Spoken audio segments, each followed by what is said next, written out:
চলি থকা এটা প্ৰক্ৰিয়া আমাৰ জিলাৰে হওক বা কেন্দ্ৰৰ হওক আমাৰ দুবছৰীয়া কাৰ্যকাল থাকে। সমিতিখন আকৌ পুনৰ গঠন কৰা হয়। সেই অনুসৰি আমাৰ মাজবাট আঞ্চলিক কৰ্মচাৰী পৰিষদ পুনৰ গঠন কৰা হ'ল। আজি নৱগঠিত সমিতিক আমি দায়িত্বভাৰ অৰ্পণ কৰিবলৈ পালোঁ আৰু তেওঁলোকক শপত গ্ৰহণ পাঠ কৰাৰ লগে লগে তেওঁলোকে আজিৰ পৰা কাম কৰিবৰ কাৰণে সক্ষম হ'ল আৰু সুবিধাটো তেওঁলোকে পাইছে। এতিয়া কথা হ'ল, বহু মানুহে প্ৰশ্ন কৰে যে কৰ্মচাৰী পৰিষদ কি, কিয় বা কি কৰি আছে। এই সম্পৰ্কত এটা কথা কওঁ, যেতিয়া চৰকাৰে বিভিন্ন আঁচনিবিলাক প্ৰস্তুত কৰে, শিক্ষা বিভাগৰে হওক, জলসিঞ্চন বিভাগৰে হওক বা কৃষি, জনস্বাস্থ্য বা স্বাস্থ্য বা অন্যান্য যিমানবিলাক বিভাগ আছে, প্ৰতিটো বিভাগত চৰকাৰৰ আঁচনিবিলাক ৰূপায়ণ কৰিবৰ কাৰণে শিক্ষক কৰ্মচাৰীসকলে কাম কৰে, সেৱা আগবঢ়ায়। কিন্তু তেওঁলোকে কাম কৰাৰ বেলিকাত যেতিয়া বিভিন্ন সমস্যাৰ সন্মুখীন হয়, সেই সমস্যাবিলাক সমাধান কৰাৰ কিন্তু চৰকাৰৰ দায়িত্ব আছে। চৰকাৰে বিভিন্ন ক্ষেত্ৰত এই দায়িত্ব পালন কৰা আমি দেখা নাপাওঁ, কাৰণে আমাৰ কৰ্মচাৰী বা শিক্ষকসকলে নিজৰ সেৱা আগবঢ়াই যোৱাত যথেষ্ট অসুবিধাৰ সন্মুখীন হয়। আমি সেইকাৰণে বিভিন্ন সময়ত এই সমস্যাবিলাক লৈ পেলাই দাবীবিলাক প্ৰস্তুত কৰোঁ আৰু দাবী আমি চৰকাৰক দিওঁ, যাতে চৰকাৰে আমাৰ দাবীবিলাক পূৰণ কৰে আৰু শিক্ষক কৰ্মচাৰীসকলক যাতে নিজ কৰ্তব্য পালনৰ ক্ষেত্ৰত সুবিধা প্ৰদান কৰে।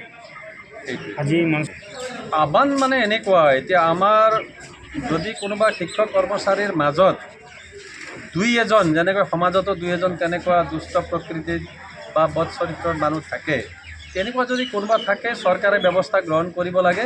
কিন্তু আমাৰ প্ৰায়বিলাক শিক্ষক কৰ্মচাৰী নিজ কৰ্তব্য পালনৰ ক্ষেত্ৰত কেতিয়াও পিছ হুহুকা নাই। তেওঁলোকে সদায় নিয়ম মাফিক চৰকাৰে দিয়া নিৰ্দেশ অনুযায়ী নিজৰ দায়িত্ব বা কৰ্তব্য পালন কৰি আছে। আৰু আমিও আহ্বান জনাওঁ, যিহেতুকে আমি ৰাইজৰ সেৱাৰ বাবে উৎসৰ্গিত, সেয়ে আমি সকলোৱে প্ৰতিজন কৰ্মচাৰী শিক্ষকসকলে আমাক প্ৰদান কৰা যিটো দায়িত্ব আছে সেইটো নিয়াৰিকৈ পালন কৰিব লাগে।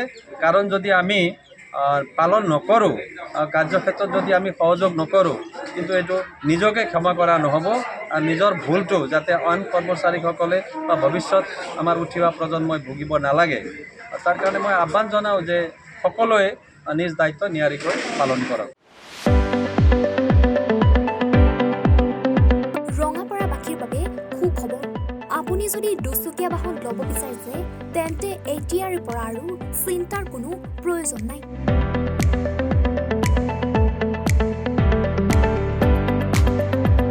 আপুনিও আহিব পাৰে DBP এছ'চিয়েটলৈ, বাজাজ টু হুইলাৰ ডিলাৰ।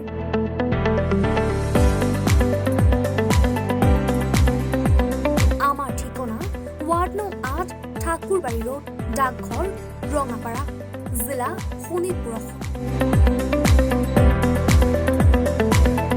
আমাৰ যোগাযোগৰ নম্বৰ 9435707133 9707967285285।